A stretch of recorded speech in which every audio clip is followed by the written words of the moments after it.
Նիկոլ Փաշինյանի գործողություններում հանցակազմ տեսնում եք թե ոչ, շատերը կարծում են, որ Փաշինյանը գործակալ է, եթե գործակալ էր, ապա երբ որ իշխանության եք, ինչու չէիք կարողացել այդ վտանգը կանխել, ինչու չէիք կարողացել վտանգը չեզոքացնել։ Ախր դուք այնպեսի հարցեր եք տալիս, որ պատշաճ չի, եթեներով սկսում եք, հետո նորից եթեով, ինչ է նշանակում,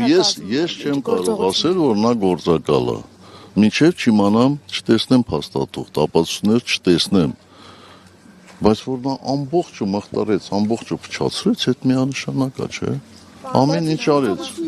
Ձեռնտու Թուրքիային եւ Ադրբեջանին եւ մարդկանց մտահոգությունները կարող են այդ մասով արդարացված լինել։ Հիմա ձեր գործողությունները ինչ որ հիմա դուք փորձում եք անել,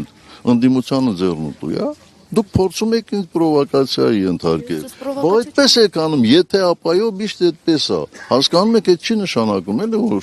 ես ոնց ասեմ, որ թուրքական գործակալ է, եթե ձեռից տակ փաստաթուղթ չկա։ Ոնց ասեմ։ Հանցակազմ պարունակումը թե չէ, սահմանադրությունը վերից վար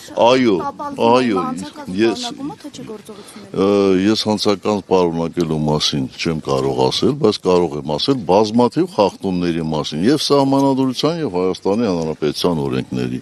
Հիմա դուք բնորոշեք, դա հանցակազմ կա, դավաճանություն կա, գործակալի մասնակցություն կա, թե չէ, ինքներդ որոշեք։